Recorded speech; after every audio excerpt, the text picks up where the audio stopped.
do you think is going to do better this year? The Lions offense or the Lions defense? And I think that's a tough question because of all the nuance. Like, does that mean the defense has to put up better numbers than last year and the offense has to put up better numbers than last year? What are you looking for in this question, Spenny? Can you clarify for me? I mean, who performs better as a unit? What is the like when it's by feel? When you feel them on the field, like you're more comfortable with that unit being out there, the offense or the defense? Offense. So you think the offense? Yeah. And you know what, guys? I'd rather have the offense be all that because that's what the NFL is today. It still is.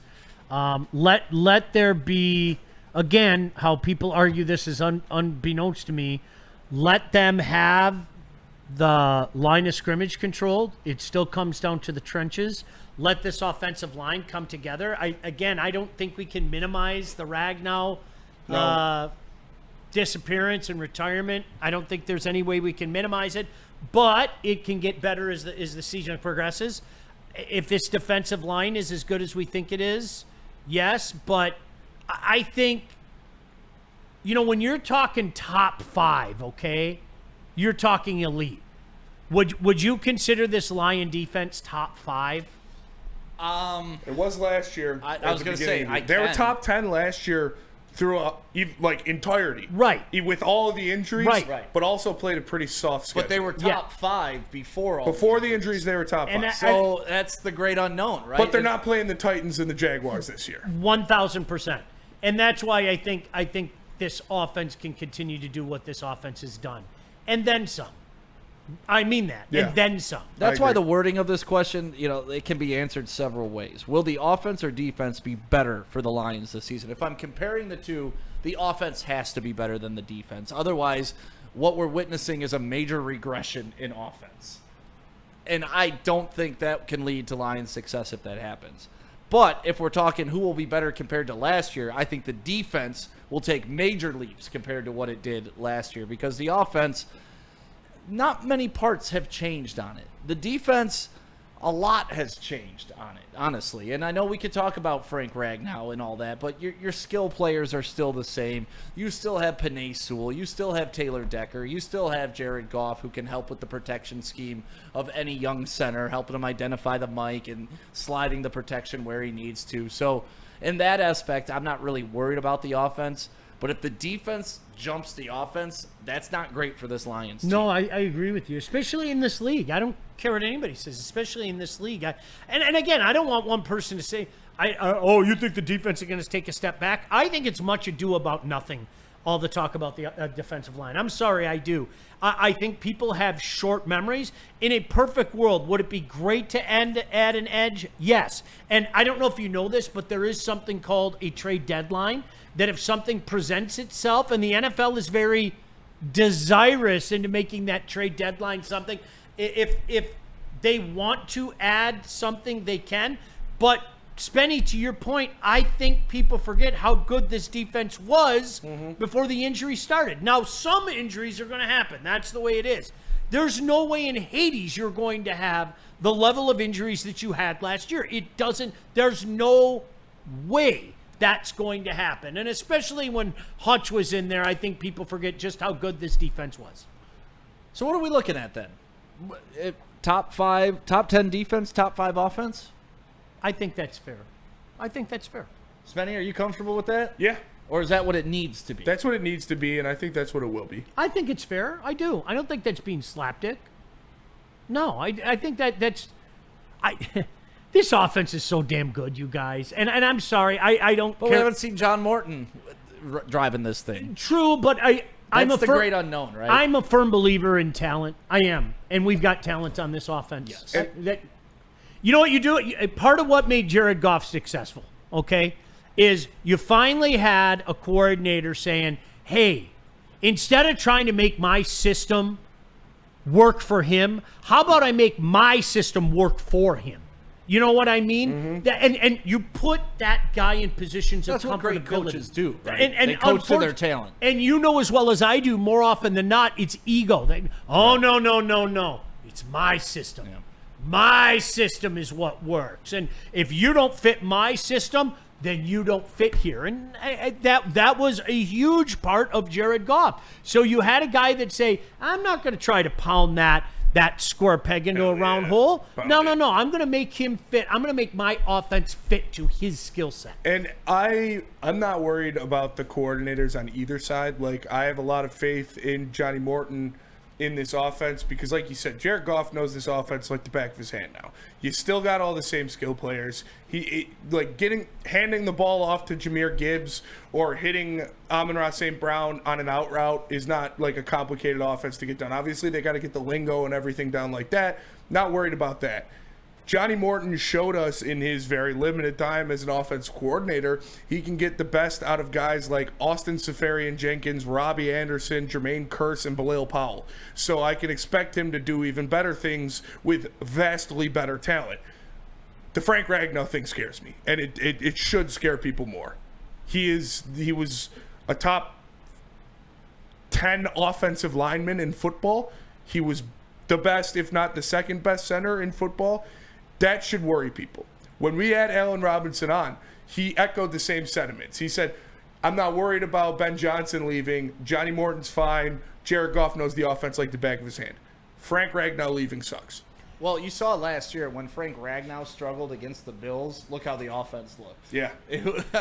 When Ed Oliver was eating his lunch all game long, it was a long game for Jared Goff and everybody else helping. I agree it's a concern. I'm not jumping off a cliff because of it. I think because I think, like I said, they have enough pieces to be able to chip down with a guard to be able to help him in ways. Yeah, I think that these guys are going to be good.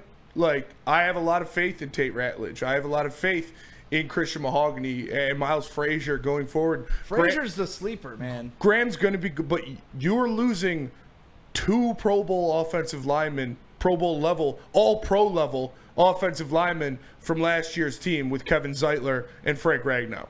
You don't just replace that with that was my take day one. I cannot, with a clear conscience, say out of one side of my mouth that Frank Ragnow was, if not the best, second best center in the league. And then when he decides to retire, say, no, everything's going to be okay. Well, there's going to be, and I know you're not saying that. Can I play devil's advocate? But I know but there's going to be a period of adjustment. Yeah. I think for continuity's sake, I think what it is at the beginning of the year and what it is at the end of the year will be 2 different things. I'm going to throw a name at you. All right. Travis Kelce. Okay. Retired. Mm-hmm. Jason Kelce. Jason Kelce. Jason Kelce. I'm sorry. He retired. Best center in the league, arguably. Yep. Right? They replaced their offensive coordinator. What happened? Mm-hmm. They had success. But there was They also had a position in hold on. Yeah. There was a period of adjustment. Yes. There was a period. Pete, go back and look what the Eagles at the beginning of last year. They struggled, remember? But that goes back to what we were talking about at the beginning of the show. I don't give a fuck through 6 games. That's what way happens with this team. And that's all I'm saying. If they're 500, right? If they're 0-6, then I can't. I think there's going to be a period of adjustment, and by the end of the season, I'm not saying they're going to be every bit as good, but I think it'll be manageable. But stick to your point 100%. I've said it forever. I hear these people crying about coordinators. Did you just start watching football? Right. Did you? I'm not being funny. Let's be honest. Lions fans have never felt the loss of a coordinator. You never had to look and see how other teams live. Well, no. What coordinator in my lifetime has ever left here to go on and lead something to anything? Jim Schwartz is probably the best head coach to ever continue his career, but it's not as a head coach. He went back to D.C., and now he's living the good life. Terrell Austin. He was going to be the next big thing, man. He was going to be the next. But we don't know. Yeah. We don't know. No, we've never had the opportunity to have good coaches to be poached. So we don't know what this is like. And that's been part of the problem here. We look at things from the Lions' perspective as opposed to Bill Belichick lost 50,000 coordinators. The Dallas Cowboys lost their offensive coordinator and defensive coordinator and won 2 more Super Bowls. It's like I'm sorry, I think it's overblown. I've already forgotten the Kansas City coordinator that everybody wanted for jobs after years. Eric sleeping with the enemy. Already forgot his name. You know why? Because he went to go be an OC without Andy Reid, and look what happened. I mean, wah, wah, wah. I don't know. They beat us. Huh? He's on the Commanders now, and they beat us in the playoffs. So I don't know about wah wah. Hasn't he moved on a couple times too? Yeah, I think he's. Yeah, I think he's with moved the on a Commanders couple right now. times. Didn't he go into college at one point? Yeah, he was the Commanders coach last year, was he? Yep. Yeah, UCLA. He was OC for the Commanders last year. I don't know if he was last year. Okay. Yeah, But Cliff either way, Kingsbury was the OC. Like you brought up. Like, look at Yeah. all the people that have left Bill Belichick. Romeo Crennel, I think Charlie Cliff Kingsbury Weiss. was I the mean, we OC can go for the on and on. Commanders. Josh McDaniel. Yeah, Yeah, he was left the Washington staff to go to- Commanders in 2023. 2 years ago. Yeah, he Yeah. left last year to He's go to now- UCLA. See? He's not now there. Do you want to know where he is now? Where? He's the running backs coach for the Chicago Bears. But that's what The next great coach, man. Yeah. Well, he wasn't getting a chance, Sean, Well, because people but- are hating no, on him. that No, one- maybe just because people know, like, Andy Reid's the secret sauce. Just like people Yeah. are going to learn Dan Campbell's the secret sauce. Well, it's a little different. It is? Yeah. Andy Reid is a much more analytical and play calling head coach than Dan Campbell is. I think people sleep on that on Dan But Campbell. no, it's not like Dan Campbell can't do it. But I also have faith in Johnny Morton to be able to run this offense and call the Well, plays. it's a Sean Payton offense But that yeah, Dan Campbell's a part of. It's like I attest the Bieniemy and Andy Reid stuff to the Matt Patricia and Bill Belichick stuff. Like, oh, Matt Patricia's the best defensive mind. I think that's fair. That's Bill Belichick's defense. I think that's like, fair. come on. Yeah, like, yeah, And, Eric Bieniemy is the best offense. That's Well, Andy Reid's yeah. defense. And see, Matt that Patricia, or Andy Reid's great offense. example. That's why I laugh at all the people that cried and had a hissy fit over Dan Campbell being ranked where he was at. I totally get it. You should get it too. Whether you agree with it or not is one thing. But if you don't get it, you're not paying attention. Andy Reid was that guy. Andy Reid was Dan Campbell that came in and changed cultures, and he got teams turned around. And look what he did at Philly with the debacle there between McNabb and Terrell Owens. And Andy Reid became the guy that was never, ever going to win a Super Bowl. Right. And now he's the gold standard? That's how it works. That's Sean. how it works, That's man. how life that's, works. That's You're what I'm nothing saying. till you're something. Stick, that's what I'm saying. Yep. Anybody who gets upset over Dan Campbell, maybe you ain't paying attention to how things work. Andy Reid also, like, fantastic play caller. Like you said, fantastic offensive designer. A little bit of a Mahomes merchant. Just a little bit. But every good head coach is. It's not like there's this head coach that's won 5 Super Bowls with 5 different quarterbacks or anything like that. When you see the elite head coaches, they're normally Andy Reid had paired. success with Alex Smith. He had Yeah. success with Donovan McNabb. Yeah, So, but I mean, again, nobody cares about that unless you win the Super Bowl. And they only cared about Andy Reid after he started winning Super Bowls. yep. That's a reality. That's that fun that game. That's how you change perception. Okay, I say it all. That John Elway was literally the punchline for loser. Yeah. Okay. It's old Simpson episodes. There was always a John Elway Denver Bronco crack in there. That son of a bitch wins Super Bowls the last 2 years and turns into a human helicopter, and he's such a great winner now. I mean, you're talking about 16 years of that guy being pounded on nationally yeah. as a loser. He wins 2 Super Bowls, the entire thing changes. Right. I mean, that's the way it That's is. what it is. Yep. It's a no-sum game. You're either a winner or you're a loser. Yep. And I hate that measurement, but It's that's why you play the game. Stick- Hello. That's why I say it's reality, man. Anybody crying over him being 9, you aren't paying attention to the game. You aren't. You aren't paying attention to it. Do I agree with it? No, I don't. Because I think unlike a lot of other jobs, what he had to do is he had to get down on his hands and knees and get filthy, changing the stink out of this franchise. And it was stink. That's In one- every Bless you. pore of this franchise stank. That's one thing. Any success in the Honolulu Blue should be weighted. It should count as more. It really should. What Brad Holmes has done should count as more. What Dan Campbell has done should count as more. What Jared Goff has done should count as more. You know why? Because 50 years, 60 years, people had taken a crack at it. Trying this offensive coordinator, trying this quarterback, trying this GM, trying this OC. It doesn't count as more and until then none they of them seal the worked. deal. None of them worked. Not in the history of this entire franchise. None of them worked. But you know what's working? The guys that are in place right now. You got it. It's They not gonna had to count fend as off more. all those ghosts, They and gotta they win the did Super it, Bowl, though. and now they're winning.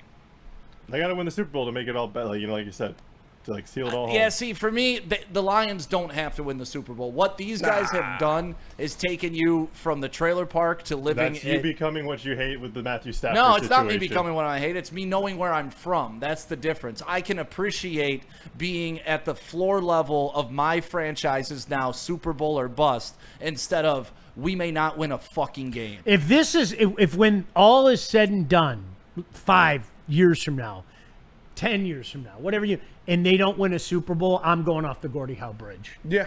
I am. Yeah. Like that's it. Because I am. I'm going off the Gordon. This is awesome. This is awesome. It's the best Super Bowl I've seen, or the best football I've seen in my life for the Detroit Lions. But you got to win a Super Bowl, or it doesn't matter. Flat out. I can't think. You got to win a Super Bowl, or my you're the gosh. Falcons. Like, and Yeah, you I don't got to know. get to the Super Bowl to be the Falcons. I need to dance on my grandfather's grave. I do. That is the only I thing do. that matters. We just got done talking about that in all the different aspects of sports. This is the only thing that matters, is winning the championship or not. And if you don't win the championship, was it a great turnaround? Yes, it was. It was awesome. Do I love these guys? Absolutely. They're playing great football. You win a Super Bowl or you're forgotten. Period. I think nationally, yes, but locally, no. We were talking about the Tigers earlier, okay? Like that fun era that started in 06. Yep. And then, we own the Central. Remember that? The cute little T-shirts and everything? Yeah. I look back at that whole era. Nice memories. It's fun. It was fun. I feel sick to my stomach when I think of 2013. When I think of Big Papi. When I think of an era in Game 6. When I think of that a couple head-scratching Jim Leland moves. I'm not joking. It makes me sick to my stomach. I don't like thinking about 2013. And then that infinite sorrow on that Sunday afternoon when they got eliminated by the Orioles, and you knew it was over.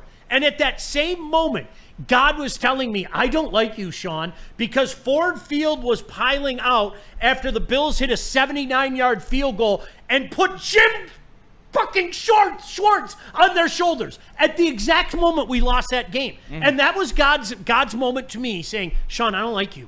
All right? Like, I'm not a fan of yours. All right? Here's why I'm not a fan of yours, because the Tigers' run is over. You have nothing to show for it. And Jim Schwartz just came in and beat you and asked his defensive players to carry him off his shoulders. I think back to that stuff and I feel sick. I do. Yeah. And I don't want to have that feeling, but No, the you Lions have to win a Super Bowl. Got to cash one in. Sauce Baggins with this quote, it's all about winning the Super Bowl, unquote, ... Quote, the Lions don't need to win a Super Bowl. And I think he was talking to me. This is one of those new rules. Both things can be true, right? Like, I understand the Lions need a Super have Bowl. your cake and eat it too. Hold on. I understand the Lions need to win a Super Bowl to be looked at all time around the country as the greatest ever. But what I'm enjoying as a fan is the fact that we're even having these conversations. It's no longer who are we drafting with our top 5 pick. So, yes, in the scheme of things, winning the Super Bowl is great. But in my history as a Lions fan, being able to sit here and have the discussion that the Lions are going to the Super Bowl, that this is the new standard, that our floor now is making the playoffs, that we're going to dominate the division. I'm enjoying this as a Lions fan, whether they win a Super Bowl or not. That will be the cherry on top as a fan. But I understand nationally, and to all you guys who are Super Bowl or bust, you can't enjoy this football because they haven't won a Super Bowl. Fuck you. I'm enjoying this because it's what I've been waiting for my whole life. It's fun to watch. And like Sean said, I think very fondly of those Tigers teams that made the playoffs and that won pennants and that won the Central, and those were fun teams to watch, and I loved and enjoyed the baseball that I always watched.